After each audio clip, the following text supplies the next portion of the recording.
kita akan mengundang ke narasumber yang kedua, yaitu Bapak Dr. Marudut Sitompul, Ketua Bidang Ilmiah DPP Persagi. Untuk daftar riwayat hidup singkat Pak Marudut, beliau lahir di Pemantang Siantar, saat ini aktif bekerja sebagai PNS dan dosen tetap di jurusan Gizi Politeknik. Pendidikan beliau raih untuk sarjana muda atau S1 di Akademi Gizi Depkes Jakarta. Untuk S2, Universitas of the Philippines at Los Banos dengan major Food and Nutrition Planning serta minor Food Science and Technology. Sedangkan untuk gelar S3-nya, beliau raih di Institut Pertanian Bogor, Fakultas Ekologi Manusia. Saat ini Pak Dr. Marudut aktif sebagai dosen dan juga untuk organisasi sebagai Ketua Dewan Pimpinan Pusat Persatuan Ahli Gizi Indonesia atau DPP Persagi, bidang inovasi, riset, dan pengembangan periode 2019 sampai 2024. Bapak Marudut akan menjelaskan tentang pedoman gizi seimbang normal baru, fokus pada pilar konsumsi pangan beragam dan aman, serta perilaku hidup bersih dan sehat. Waktu dan tempat saya persilakan untuk Bapak Marudut.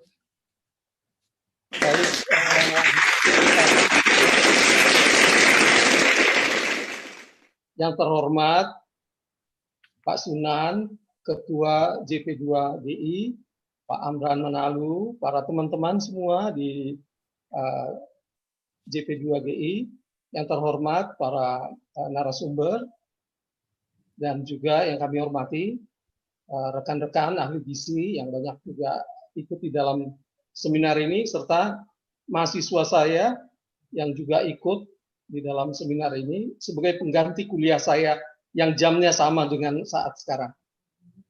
Oke, baik Bapak Ibu, saya akan share presentasi saya.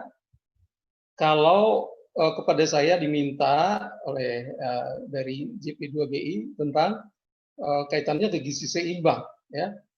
Saya terpikir gizi seimbang itu dalam masa normal baru sekarang seperti apa? Ya, orang semua kalau sudah gizi seimbang, sepertinya orang semua sudah tahu. Tetapi baik kita menyikapi barangkali perlu kita melihat beberapa perkembangan sehubungan dengan adanya pandemi COVID-19 ini dan juga pada era sekarang yaitu normal baru.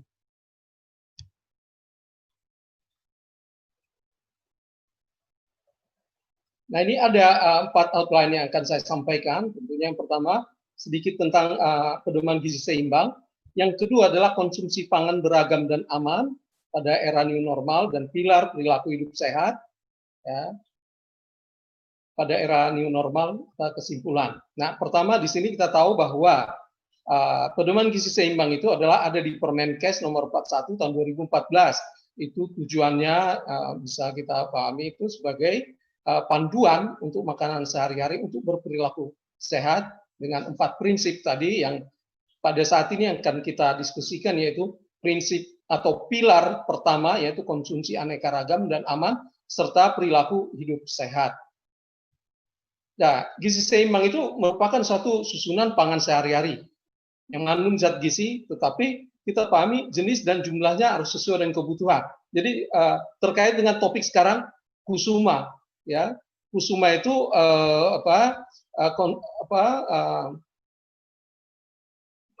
susut makanan yang bergizi, ya, kurangi susut makanan bergizi. Nah, apa relevansinya dengan gizi seimbang, kan gitu ya? Nah, di sini kita lihat bahwa dalam hal ini di Indonesia itu sendiri sudah terjadi kelebihan konsumsi, yaitu di sini artinya ini juga relevan dengan topik yang dibuat sebagai bagian dari Zoom ini, ya. Di sini nanti akan terlihat dan juga bagaimana memanfaatkan produk-produk yang tadinya tidak digunakan. Ini juga salah satu bagaimana mengurangi susut ya makan. Nah, kita lihat ada 4 pilarnya penunjang dari gizi seimbang ini, ada 4 itu. Nah, 2 ini yang akan kita bicarakan, yaitu konsumsi makanan beragam dan juga membiasakan perilaku hidup bersih.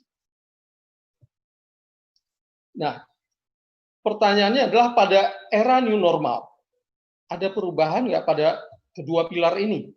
Ya. Kalau pada kondisi normal itu sudah ada, bahkan sekarang ini sedang dikerjakan di Direktorat Gizi Kementerian Kesehatan tentang pedoman gizi seimbang pada berbagai kelompok umur. Tetapi pada kondisi pandemik dan sekarang pada era normal, apa yang harus kita lakukan? Ya, termasuk di sini ada bahwa kondisi pandemi ini juga akan menyebabkan beberapa konsekuensi pada masyarakat, yaitu di sini adalah keterbatasan untuk mendapatkan makanan, yaitu food insecurity, ketidakhtahanan terhadap pangan. Nah, ini akan berdampak pada berbagai health outcomes, ya, beberapa penyakit kronis akan terjadi. Nah, apakah ini semua akan mempengaruhi pilar tadi? Mari kita lihat, ya, bagaimana dampak COVID-19 ini terhadap organ tubuh dan pentingnya konsumsi pangan beragam dan aman. Pertama, kalau kita lihat di sini penemuan, ya, AC2 itu angiotensin converting enzyme 2, ini yang terdapat di hampir seluruh bagian tubuh kita, organ-organ tertentu yang sangat penting di dalam tubuh kita, termasuk sampai di dalam saluran pencernaan, ya, ginjal, hati, mata, central nervous system, ya, saraf sistem pusat dan lain-lain. Nah, ini yang ditemukan tahun 2020 itu ditemukan ternyata AC2 ini atau angiotensin converting enzyme ini merupakan reseptor untuk SARS-CoV-2, virus SARS-CoV-2. Jadi artinya apa? Tubuh manusia itu merupakan satu substrat yang paling digemari oleh SARS-CoV ini. Jadi kita pahami sekarang kalau itu sangat digemari. Kenapa? Karena ada reseptornya. Dia ada yang mengikat ada tempat bergabungnya si virus ini. Nah, sebagai konsekuensinya adalah kalau dia terikat dengan virus, maka kemungkinan akan terjadi pengurangan jumlah AC2 di dalam tubuh manusia. Nah, di sini dampak kesehatannya itu bisa sampai menyebabkan gangguan mikrobiota di saluran pencernaan kita. Terjadi penyakit jantung dan pembuluh darah, ya. Kemudian sampai ke sumsum tulang itu berpengaruh, kemudian dia akan menyebabkan juga peningkatan sitokin proinflamasi atau sistem imun kita yang sifatnya proinflamasi, ya. Ini adalah beberapa bagian tubuh kita yang bisa berdampak pada COVID ini, ya, tergantung bagian mana yang paling lemah, yang paling cepat kehilangan AC2-nya, sehingga nanti bagian itu yang lebih mudah diserang. Tapi sampai saat ini yang kita lihat adalah dan banyak kita temukan, yaitu pada paru-paru. Tetapi nanti saya akan jelaskan bagaimana bahayanya kalau dia sampai pada di usus kita, nanti akan berpengaruh sampai ke otak. Nah, ini yang pentingnya kita paham, itu bagaimana perjalanan dari SARS-CoV-2 ini, kemudian bagaimana kita nanti akan mengonsumsi makanan beragam tadi, ya. Kemudian di sini adalah bagaimana ketidakseimbangan dari sistem imun kita yang nanti akan membuat kita menjadi sakit. Dan kita tahu kalau virus SARS-CoV-2 ini ada, ya, kemudian menyerang si individu tertentu, maka yang terjadi itu adalah dia akan menginfeksi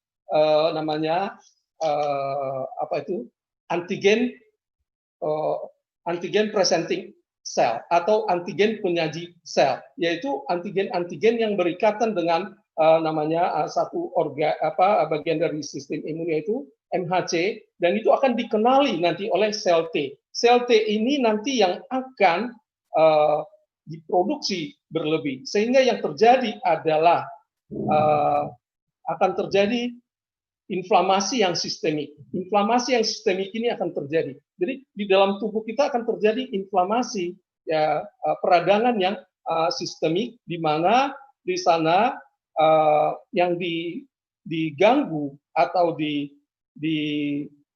diinfeksi oleh SARS-CoV ini adalah sel dendrit, kemudian makrofag, kemudian juga sel beta. Jadi bagian sistem imun kita ini yang diserang, dan ada inflamasi yang sistemik atau sering juga disebut dengan cytokine storm, yaitu produksi yang ekstensif dari sitokin proinflamasi dan yang tidak terkontrol. Nah, tidak terkontrol itu ini yang menyebabkan nanti di sini terjadi ketidakseimbangan sistem imun kita.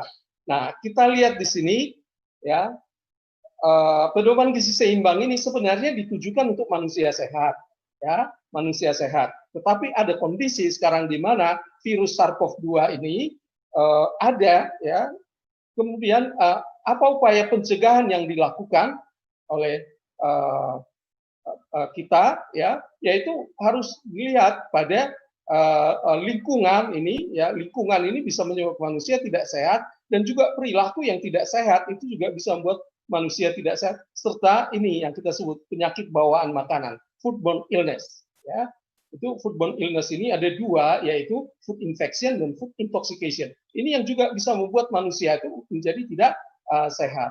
Nah, di sini pentingnya aneka ragam pangan sebagai sumber zat gizi dan komponen bioaktif atau fitokemikal ataupun polifenol yang beragam yang diperlukan untuk metabolisme tubuh untuk mempertahankan kesehatan. Jadi aneka ragam pangan itu nanti kita akan lihat aneka ragam pangan yang seperti apa.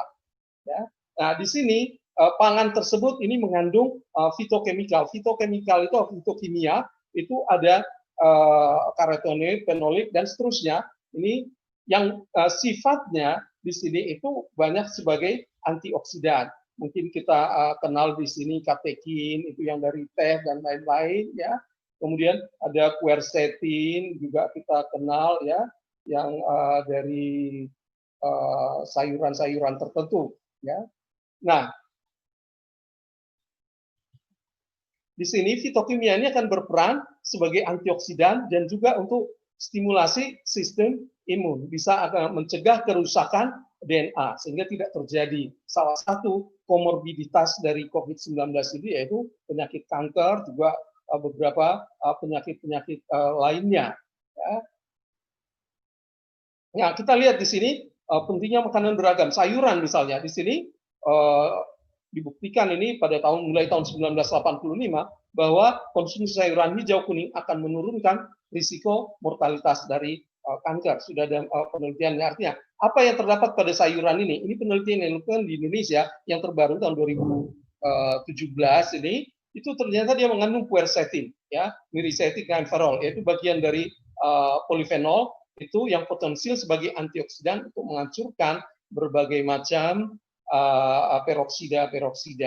Kemudian ini beberapa contoh dari flavonoid yang terdapat di dalam bahan makanan, misalnya di dalam apel, bahkan teh, kopi, ya, kedelai dan lain-lain. Ini artinya ragam makanan yang kita perlukan untuk mendapatkan komponen bioaktif, yaitu fitokimia, yang juga berperan nanti sebagai antioksidan. Nah, ini juga ada pada mushroom. Mushroom itu ada ditemukan beberapa komponen bioaktif yang sangat jumlahnya ini sangat banyak, ya, dan dia mempunyai efek itu akan memperlambat pertumbuhan dari tumor, ya. Itu ada penelitian dilakukan tahun 2018. Kemudian juga ada penemuan juga bahwa komponen yang terdapat pada ubi jalar, ya, antosianin, ini ternyata dia yang paling baik dibandingkan komponen-komponen pangan lain yang berwarna ungu. Dari ubi ungu itu yang paling baik untuk menghancurkan radikal bebas. Artinya dari ragam makanan itu dia mengandung macam-macam senyawa yang kita perlukan untuk memperkuat sistem tubuh kita. Bahkan tadi ini kalau dari Pak Mahmud tadi bicara mengenai ikan, ya, ini ada EPA dan DHA, eicosapentaenoic acid dan docosahexaenoic acid dari lemak ikan, ya, lemak ikan yang potensial sebagai imunomodulator dibandingkan arahidonik alpha linoleic acid yang banyak ditemukan dari bahan nabati. Artinya ikan di sini juga menjadi penting. Makanya pada masa pandemi yang lalu, itu minyak ikan itu banyak orang beli ya, karena ada perannya sebagai imunomodulator. Nah, ini yang kita perlu hati-hati. Pseudoscience dan misinformasi terkait anjuran pangan untuk COVID-19. Banyak orang konsumsi ini. Nanti kita akan bahas satu persatu. Apakah demikian? Sudah ada belum bukti ilmiahnya? Ya, ataukah hanya itu merupakan satu studi epidemiologi yang ditemukan, ya, atau mungkin gambaran dari satu penelitian? Ya, ada yang spesifika diperlukan. Kita lihat di sini berdasarkan literatur anjuran untuk diet terkait SARS-CoV-2, ya. Itu zat gizi yang terdapat di dalam pangan itu pertama diperlukan untuk kebutuhan tubuh. Ya, ini kalau kita mengacu pada PGS, ini sudah masuk ya. Jadi dari pilar 1 tadi, yaitu aneka ragam makanan. Kemudian yang kedua adalah memodulasi sistem imun. Ini yang penting barangkali. Jadi penekanan kita bagaimana dia memodulasi sistem imun. Pangan sebagai sumber zat gizi juga mengandung komponen-komponen bioaktif selain zat gizi tadi, dan termasuk zat gizi yang bisa digunakan untuk memodulasi sistem imun, dan terutama pada mereka yang mengalami atau memiliki komorbiditas seperti kanker, hipertensi, dan lain-lain, yaitu mereka yang menderita NCD, ya, communicable disease. Ya, mohon maaf ini hujan deras di tempat kami. Ya. Oke, kita lihat di sini dari review yang terbaru tahun 2020, dan ini banyak digunakan sebagai sumber untuk bacaan dan juga publikasi-publikasi, bahkan WHO menggunakannya. Itu yang pertama diteliti di sana, dituliskan di sana, sayuran dan buah harus cukup dan beragam sebagai sumber vitamin, mineral, antioksidan, dan polifenol. Tadi untuk tujuan tadi karena SARS-CoV-2 itu akan menyebabkan inflamasi yang sistemik di dalam tubuh kita. Maka antioksidan ini diperlukan juga, dan polifenol, ya, jenis polifenol lain untuk mencegah terjadinya perkembangan dari atau semakin meluasnya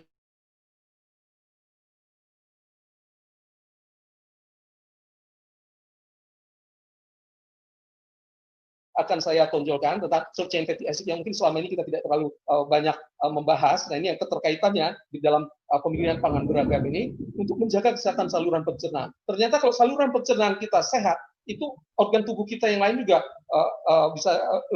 bisa menjadi sehat. Karena apa? 80% imunoglobulin, ya, atau sel B itu dibentuk di dalam saluran pencernaan.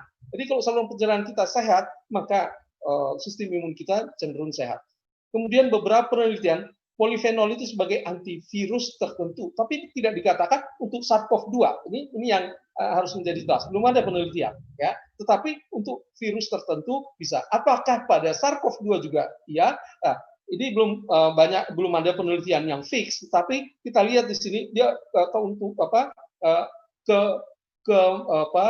faedahnya, manfaatnya itu lebih besar, ya. Kemudian vitamin E, proteksi polyunsaturated fatty acid dalam membran sel dari oksidasi, ya, supaya tidak terjadi kerusakan pada sel-sel, ya. Kemudian juga meregulasi reaktif oksigen species, ya, dan juga reaktif nitrogen species. Kemudian terdapat di dalam sel-sel imun untuk mencegah terjadinya kerusakan karena oksidasi. Ini tentunya.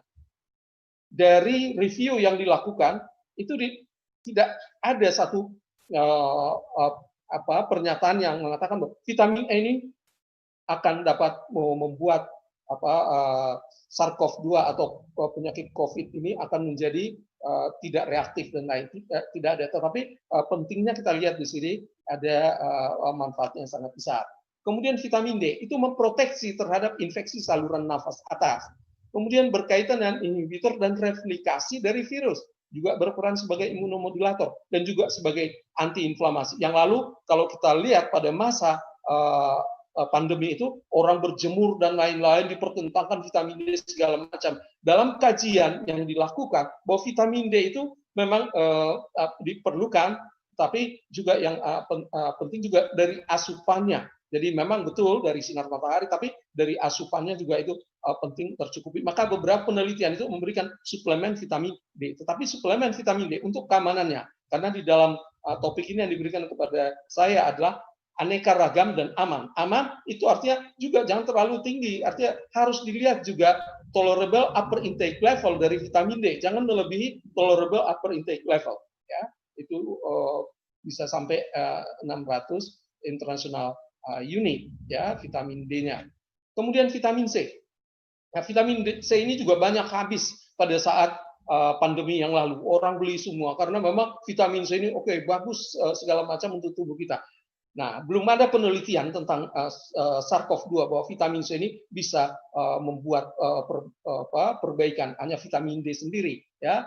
Nah, hanya penelitian menunjukkan bahwa dosis 1 sampai 2 gram per hari efektif mencegah infeksi saluran pernafasan atas. Ini mungkin sudah dimulai dari Profesor Pauling yang lalu untuk virus influenza. Itu sudah ada disampaikan. Nah, ini orang akhirnya banyak mau membeli vitamin C. Ya. Kemudian zinc. Ini perkembangan sel-sel sistem imun, ya, berperan untuk perkembangan sel-sel sistem imun, kofaktor berbagai enzim, jumlah yang tinggi berguna untuk mencegah replikasi virus corona. Tapi virus corona itu bukan SARS-CoV-2, ya. Ini harus juga dipahami, bukan SARS-CoV-2. Virus corona itu ada macam-macam, SARS, MERS, dan lain-lain. Nah, dosis 30 sampai 50 mg per hari dapat mengontrol ya virus influenza dan corona, belum SARS-CoV-2. Tetapi nah ini penting juga jadi pertimbangan kita ya. Kemudian tembaga mempertahankan integritas DNA ya untuk mencegah kerusakan oksidatif. Bila defisien dapat menyebabkan perubahan respon imunitas dan meningkatkan frekuensi infeksi berkaitan dengan tumor nekrosis faktor alfa. Nah, tetapi juga penelitian belum ada yang fix confirm bahwa tembaga ini bisa ya untuk mencegah atau prevensi terhadap SARS-CoV-2. Artinya Pak, kita lihat di sini bahwa jangan sampai ada satu zat gizi dalam satu bahan makanan itu kita tunjukkan, oh ini bagus. Ya, ternyata kalau kita lihat di sini ini semuanya bagus untuk menunjang sistem imun kita. Yang penting bagaimana jumlahnya, kecukupannya itu yang paling penting. Nah, mungkin karena kondisi tidak normal seperti saat ini, walaupun dikatakan normal baru itu artinya kan tidak normal seperti yang normal dulu. Nah, ini ada beberapa pertimbangan-pertimbangan ya. Kemudian omega 3 di sini mencegah non communicable disease dan antiinflamasi dan merubah sintesis asam lemak yang proinflamasi ya. Ini misalnya dari beberapa omega 6 itu bisa menyebabkan asam lemak yang sifatnya proinflamasi. Nah, itu peran dari omega 3. Kemudian EPA dan DHA menghasilkan maresin, resolvin, protektin yang dapat menurunkan replikasi virus influenza. Nah, ini yang dipublikasi oleh Zabitakis dan kawan-kawan. Ini banyak digunakan semua referensinya. Tetapi kita lihat di sini dengan virus SARS-CoV-2 bagaimana pengaruhnya. Tidak juga disebutkan bahwa ada penelitian yang fix untuk omega 3. Tetapi kita lihat kembali bagaimana masyarakat kita begitu kejadian pandemi COVID-19, omega 3 juga susah dicari. Mungkin karena melihat fungsinya. Padahal sesungguhnya kalau kita lihat di sini itu tidak perlu seperti itu. Kita cukup bahwa beragam tetapi jumlahnya cukup. Nah, beragamnya ini yang paling penting, ya. Beragamnya paling penting. Kalau dia beragam maka zat-zat gizinya juga beragam, komponen bioaktifnya juga beragam, dan itu semua akan saling menunjang. Ya, ada tulisannya Magini tahun 2002 ya, itu sudah membuat bagaimana sebenarnya zat gizi dan komponen bioaktif saling berinteraksi membuat sistem pertahanan tubuh kita itu baik. Ya, nah ini yang ada penelitian dilakukan. Zhang et al. Tahun 2020 di Cina itu melakukan suatu penelitian epidemiologis bahwa mereka yang menderita penyakit COVID-19 itu ternyata status Se-nya rendah, seleniumnya rendah. Kemudian ini juga dibahas, dipublikasi lagi, ditambahkan lagi oleh para peneliti lainnya. Dan di sini mungkin sesuatu yang mungkin baru ya bagi sebagian kita. Di sini ada namanya satu senyawa epsilon. Ya, epsilon itu adalah suatu senyawa yang mengandung selenium yang perannya sama dengan GPS. glutathione peroksidase, yaitu senyawa yang juga yang mengandung selenium. Perannya apa? Akan mencegah stres oksidatif, dan juga yang terpenting kita lihat di sini, dia akan menghambat protease dari SARS-CoV-2 ini, virus SARS-CoV-2, sehingga tidak akan terjadi replikasi di sini, tidak akan terjadi replikasi karena di sini sudah dihambat. Nah, kelihatannya SE ini yang kelihatannya perlu diperhatikan jumlahnya, tapi penelitiannya pun belum ada dikatakan harus sekian yang jumlah SE, ya. Nah, dari sini kita pahami bahwa ternyata semua makanan itu yang beragam itu penting, ya, penting. Tetapi kita lihat kembali kenapa dia penting, karena ada komponen bioaktif, zat gizi cukup, semua akan menunjang sistem imun. Kemudian yang terpenting lagi adalah tadi aman, ya, pangannya harus aman. Kita lihat di Undang-Undang Pangan apa definisi aman di sini, bebas dari cemaran fisik, kimia, dan biologis, ya, yang tidak merugikan kesehatan manusia, juga tidak bertentangan agama. Tetapi kita lihat aman di situ tidak hanya ini yang ada di undang-undang, ya, mudah-mudahan saya nggak salah, ya, bukan melanggar undang-undang. Dari aspek gizi, saya katakan tidak hanya dari hal ini kita lihat aman itu, tapi juga harus kita lihat keamanan gizinya sesuai nggak dengan kebutuhan. Karena kalau berlebih, seringnya kita mengonsumsi berlebih, bukannya makin baik, tapi akan merusak sistem imun kita. Ini yang menjadi perhatian bagi kita. Nah, oleh karena itu kita perhatikan yang aman tadi itu juga dari aspek kita lihat dari undang-undangnya, yaitu khusus untuk pengolah pangan harus dilakukan pemeriksaan, yaitu yang minimum kandungan mikroba dan senyawa kimianya untuk mencegah outbreak dari penyakit bawaan makanan atau foodborne illness. Ya, nah ini yang saya katakan ketidakamanan gizi. Contoh, kalau kita mengonsumsi lemak yang berlebih, selama ini kita tahu ini yang di atas, bagian atas ini kita semua sudah tahu. Tetapi bagian bawah yang barangkali masih beberapa di antara kita atau mungkin mahasiswa saya masih baru, bahwa di sini dia ternyata merubah komposisi dari mikrobiota di saluran pencernaan kita, juga merubah produksi short chain fatty acid. Bahwa ini yang paling penting juga untuk kesehatan saluran pencernaan. Itu artinya ketidakaman. Artinya kalau lemaknya berlebih, maka jadi bermasalah. Artinya tadi aman tadi tidak hanya dilihat dari bebas tidaknya pangan dari cemaran fisik, kimia, biologis, tetapi juga dilihat juga dari keamanan gizinya. Ya. Nah, ini saya ambil dari ada 5 kunci untuk healthy diet dari WHO. Itu masih selaras. Ini eat less salt and sugar, ini barangkali salah satu. Kemudian di sini eat moderate amount of fat and oil. Nah, ya, dari artinya keamanan gizinya di sini. Ini juga 2 hal ini adalah keamanan gizinya. Kemudian di sini nomor 3 ini tidak terkait dengan yang kita bahas sekarang, tetapi di sini kita lihat makanlah bervariasi, eat variety. Dan kemudian eat plenty of fruit and vegetables. Kita tahu Indonesia itu, masyarakat Indonesia 95% itu masih kurang mengonsumsi sayuran dan buah sesuai dengan anjuran. Artinya apa? Kalau kurang sayuran dan buah, maka komponen bioaktifnya juga akan berkurang dan juga akan berkurang seratnya. Nah, ini 5 kunci yang disampaikan oleh WHO. Maka pada era new normal ini juga tentang perilaku ini perlu juga terbentuk. Jadi kalau yang lalu bukan terbentuk disebutkan, ya, anjuran perilaku hidup bersih dan sehat. Maka saya sampaikan di sini, ya, dari berbagai beberapa referensi yang saya baca, ini perlu dibentuk atau terbentuk perilaku hidup bersih dan sehat. Ditambahkan anjuran pemerintah menjadi bagian dari kehidupan di masa new normal. Ya.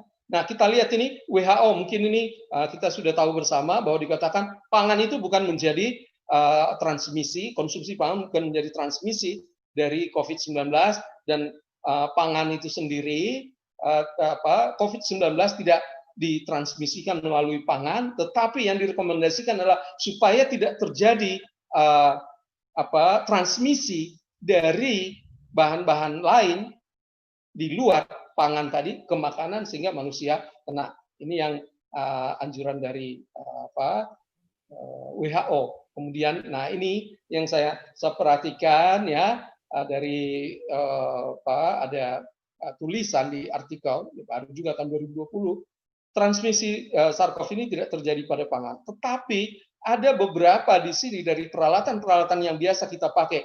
Misalnya tadi juga Pak Mahmud sudah sampaikan, jadi saya ulang kembali bahwa beberapa peralatan dapur itu bisa menjadi bagian atau bisa bertahan hidup SARS-CoV-2 ini, seperti stainless steel, misalnya terbuat dari stainless steel, kemudian teflon, plastik, ya, dan juga PVC, itu bisa bertahan 2-3 hari, ya, SARS-CoV-2 ini virusnya. Dan ini penyebarannya ke pangan sangat memungkinkan, ya. Karena itu pentingnya perilaku manusia sehingga yang baik supaya tidak terjadi transmisi atau penyebaran tadi, ya. Nah, WHO juga menyarankan di sini supaya manusia itu menjadi sehat. Perlu diperhatikan di sini tadi pangan ini harus aman dan juga lingkungan. Lingkungan di sini diklasifikasikan oleh WHO itu atas 3, yaitu high exposure risk, medium exposure risk, dan low exposure risk. Ya, ini sebagai sumber penyakit yang bisa juga mempengaruhi manusia. Saya ambil contoh di sini high exposure risk. Ini adalah di dalam abattoir. Ini saya lewatkan. Ini sama dengan yang tadi. Abattoir. Abattoir itu tempat untuk menghasilkan di tempat penjagalan, ya, rumah potong hewan, ya. Itu beberapa hal harus diperhatikan, ya, karena ini akan menjadi agen untuk perpindahan dari virus tadi, yaitu personal equipment-nya, physical distancing, hand ini ya, pakai sarung tangan, juga pakai masker, kemudian sanitasi dan juga desinfeksi. Bahkan dikatakan rantai perdagangan pangan itu harus confident melakukan implementasi food safety management system, yaitu untuk menghindari, ya, di sini penularan dari SARS-CoV-2 ini kepada manusia. Nah, ini dibutuhkan inspeksi, ya, mungkin sanitarian diperlukan di sana, ya. Ya, ini barangkali peran food inspector di sini memastikan pedagang bebas dari gejala COVID-19. Apakah ini sudah dilakukan di Indonesia? WHO itu menganjurkan demikian, ya, yaitu perilakunya physical distancing dan seterusnya. Ya, misalnya kalau mau batuk itu harus yang etiknya juga ada. Ya, kemudian pakai masker, ya, gloves, sarung tangan dan lain-lain. Ya. Kemudian ke saluran pencernaan. Saluran pencernaan ini penting dijaga kesehatannya, ya, dengan kecukupan serat. Ya. Nah, serat itu kita lihat itu sangat penting untuk menjaga mikrobiota di saluran pencernaan kita yang jumlahnya sangat banyak. Dan ini diperlukan juga, mikrobiota ini diperlukan untuk sintesis vitamin dan juga berinteraksi dengan sistem imun. Nah, di sini serat itu akan merupakan regulator mikrobiota saluran pencernaan. Tipe serat yaitu short chain fatty acid memodulasi jumlah dan metabolisme bakteri, dan juga merupakan hasil fermentasi dari serat larut oleh mikrobiota anaerobik di saluran pencernaan. Contoh dari short chain fatty acid ini ada 3, yaitu asam butirat, propionat, dan asetat. Ya, dan juga beberapa serat lainnya itu diperlukan, yaitu fruktan, kemudian fos, fruktooligosacharida dan galactooligosacharida, ya, yang sangat selektif digunakan mikroorganisme dan menjadi makanan dari mikroorganisme yang menentukan di saluran pencernaan. Nah, ini ada bagaimana diet yang tinggi serat ini bagaimana berpengaruh pada sistem kesehatan manusia. Ini ada meta-analisisnya itu dari 64 studi. Intervensi seratnya itu ada rendah, sedang, sama sekali atau sangat rendah, dan tinggi. Intervensi yang tinggi ini dikatakan itu akan menghasilkan yang sangat banyak jumlah bifidobakterium dan lactobacillus, yaitu mikroorganisme yang sangat diperlukan oleh tubuh manusia. Nah, di sini erat kaitannya, ya, perubahan mikrobiota di saluran pencernaan kita dengan gangguan metabolisme sehingga bisa terjadi kanker, kemudian tipe 2 diabetes mellitus, ya. Nah, kita lihat di sini bagaimana short chain fatty acid ini berpengaruh sampai ke bagian tubuh kita, itu misalnya di sini dia short chain fatty acid itu akan mempengaruhi saluran pencernaan dan beberapa organ tubuh kita di sini. Bahkan di sini pada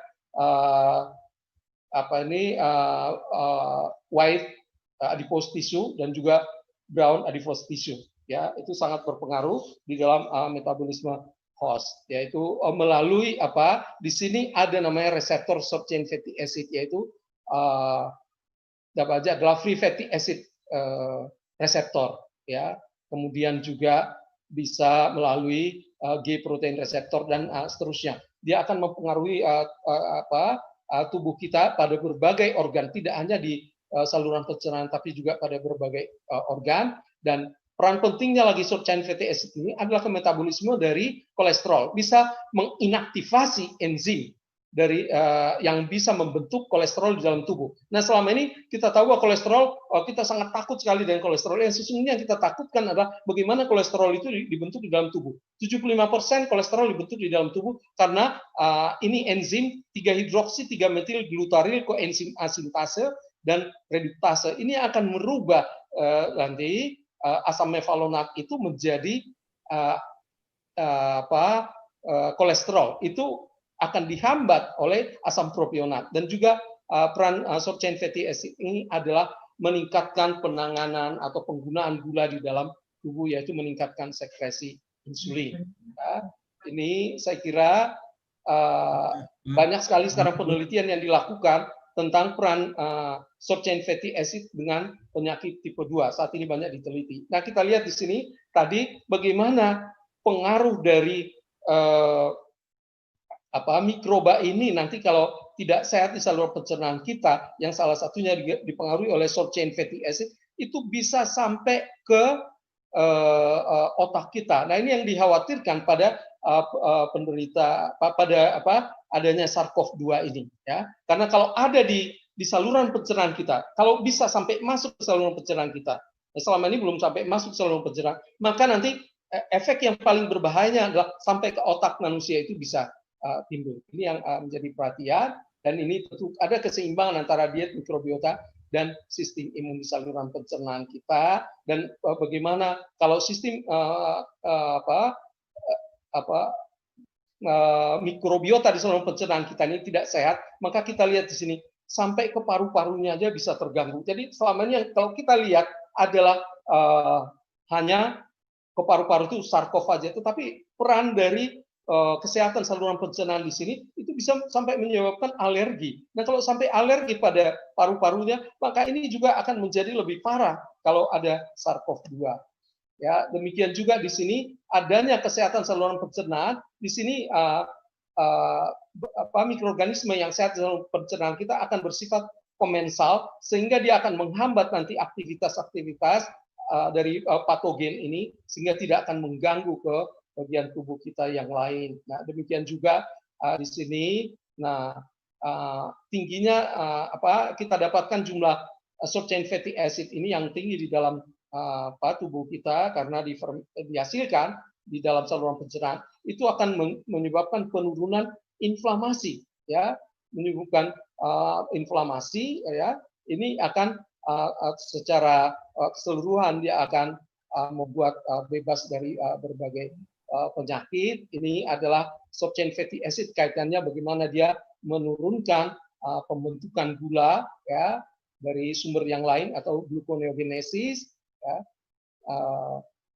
yaitu peran short chain fatty acid terhadap metabolisme gula, terhadap metabolisme lemak pun begitu, dia akan baik sekali, sehingga dia akan menurunkan free fatty acid-nya di dalam plasma dan lain sebagainya. Nah, sebagai kesimpulan adalah yang pertama, ada 4 di sini kesimpulan yang bisa saya sampaikan.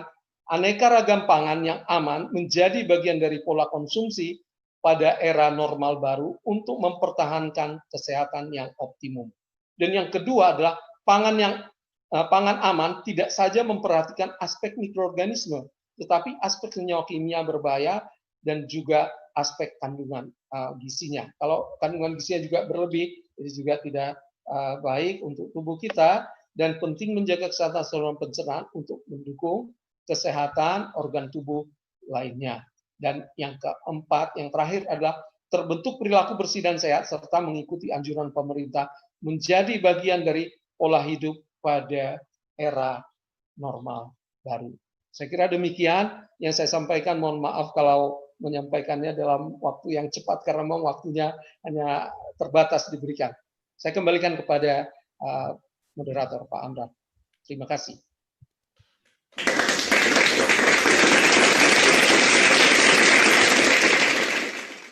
Terima kasih banyak Bapak Dr. Marudut. Sekarang kita akan ada beberapa pertanyaan Pak untuk Bapak. Saya bacakan saja dulu ya Pak ya. Untuk yang pertama, bagaimana proses dan cara kerja simulasi sistem imun dalam mencegah kerusakan DNA? Ini ada 3 pertanyaan Pak, mau satu-satu atau sekaligus Pak? Pak Marudut. Ya, dibacakan aja tiga-tiganya Pak.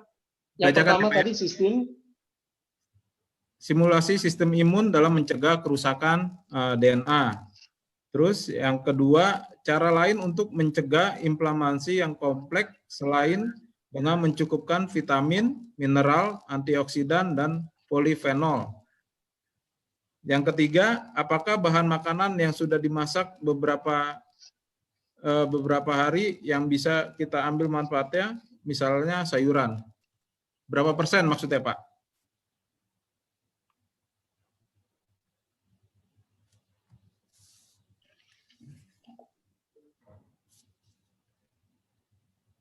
Oke, baik.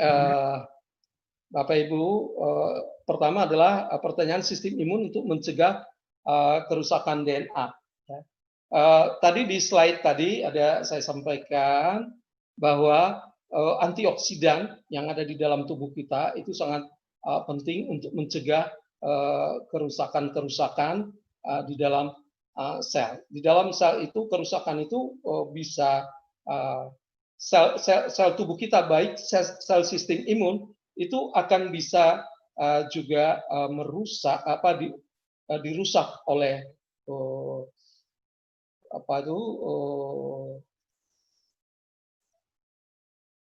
akan dirusak oleh oksidasi, ya, akan dirusak oleh oksidasi, ya.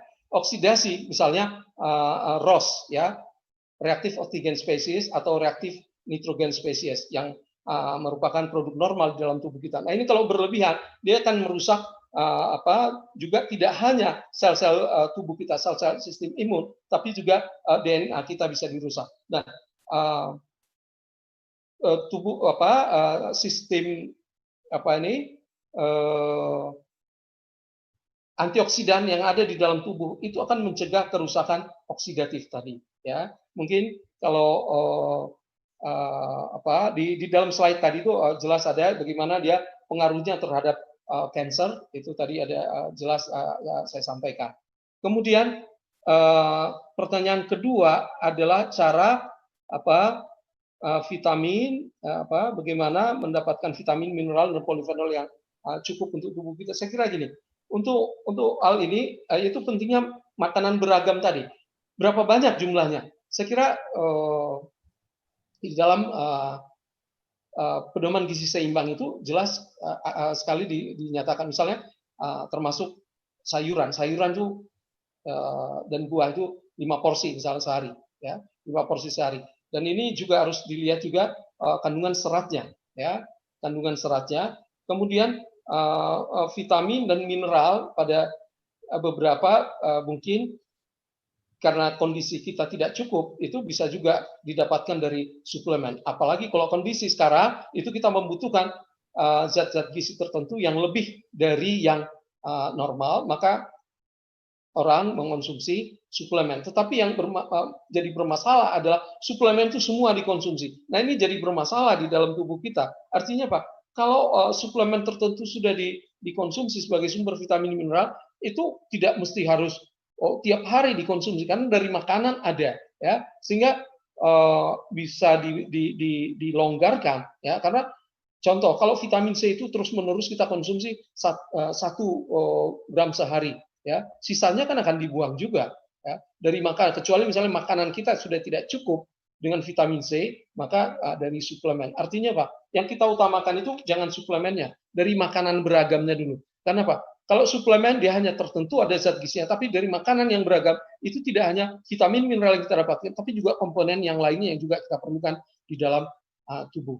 Ya, kalau nomor 3 berapa persen, saya kira itu udah termasuk di dalam nomor 2 itu, saya kira itu sudah ya Pak Bapak ya. Ya, ada saya baca di sini ada satu Pak ini yang menarik ini tentang probiotik untuk mencegah badai sitokin ya, sitokin storm. Nah, sitokin storm ini memang yang terjadi selama ini kan akibat dari SARS-CoV-2 ya. SARS-CoV-2 itu sitokin storm itu terjadi, itu yang tadi menyebabkan inflamasi sistemik dan juga menyebabkan pelepasan dari sitokin itu yang ekstensif dan juga tidak terkendali. Nah, sebenarnya di sini sitokin ini yang banyak dilepas itu dalam jumlah sistemik itu adalah secara sistemik, maksud saya interleukin 1, interleukin 7, 8, 9, 10, ya juga interferon gamma, tumor necrosis faktor alfa. Itu banyak dilepas, dirilis itu untuk melawan virus ini, sehingga jumlahnya berlebih, ya, jumlahnya yang berlebih dilepas terus, ya.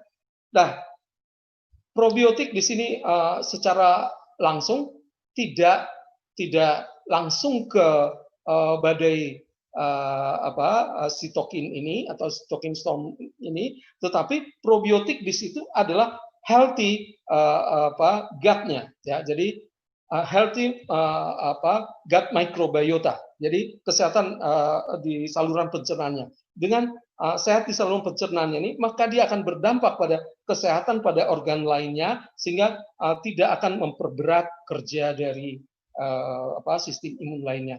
Ya, jadi tidak secara langsung. Yang saya baca itu tidak secara langsung itu berpengaruh terhadap sitokin storming-nya, tetapi dia adalah untuk menyehatkan di saluran pencernaan. Ya, tadi pentingnya saluran pencernaan itu sehat supaya juga sistem imunnya juga menjadi sehat. Itu kira-kira yang bisa saya sampaikan.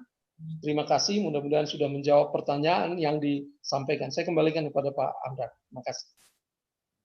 Oke, terima kasih banyak Bapak Dr. Marudut. Mungkin nanti kalau masih ada pertanyaan kami bisa share ke Bapak ya secara pribadi ya Pak ya.